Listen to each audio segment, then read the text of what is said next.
Welcome to Littlefield University. Today, we're going to be giving a crash course on astrophotography with DSLR and SLR cameras. Check it out.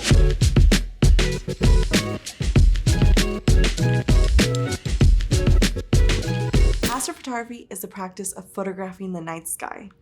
This hobby can be quite expensive, but researching this heavy topic can be a little bit overwhelming. What I'll be focusing on with this video is the settings for your DSLR and SLR cameras, such as Canon, Nikon, Sony, Fujifilm, and all the above, and only using a camera instead of a telescope. The first step in this entire process is to start researching places around your area to look for the darkest skies away from city lights. This will help you get the clearest sky views of the stars. I live in Las Vegas, and the light pollution here is quite strong. There are a multitude of resources available to combat these small issues, and my favorite is using a light pollution map. You can check out the links in the description below.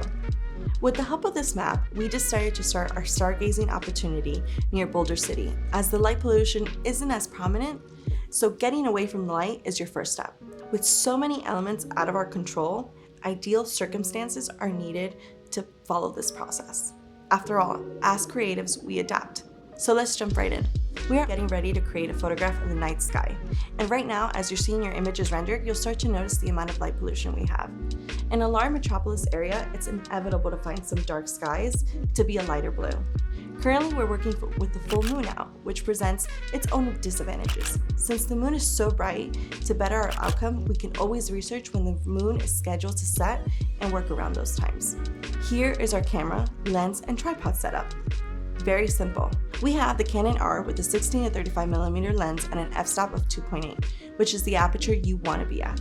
If you'd like to see a video on the differences of cameras for astrophotography and a more in-depth explanation, leave a comment below and let us know.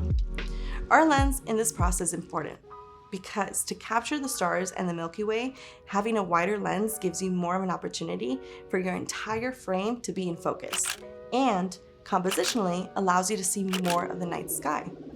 Being out in the darkness, we're going to be relying on our headlamps to be able to make changes to our settings, move our camera around, and since these settings fluctuate based on how much city light is nearby, we'll always be adjusting. Let's take a look at our camera settings, starting with our ISO. For this, we'll have our ISO at 1600, which is pretty high, since we'll start to need more sensitive light. Anything higher than 1600 will cause an enormous amount of grain or noise, and we can fix these in post, but getting the best image from camera is the goal. Our next step is to make sure our aperture is the widest opening possible. This lens has an aperture of 2.8, which works really well.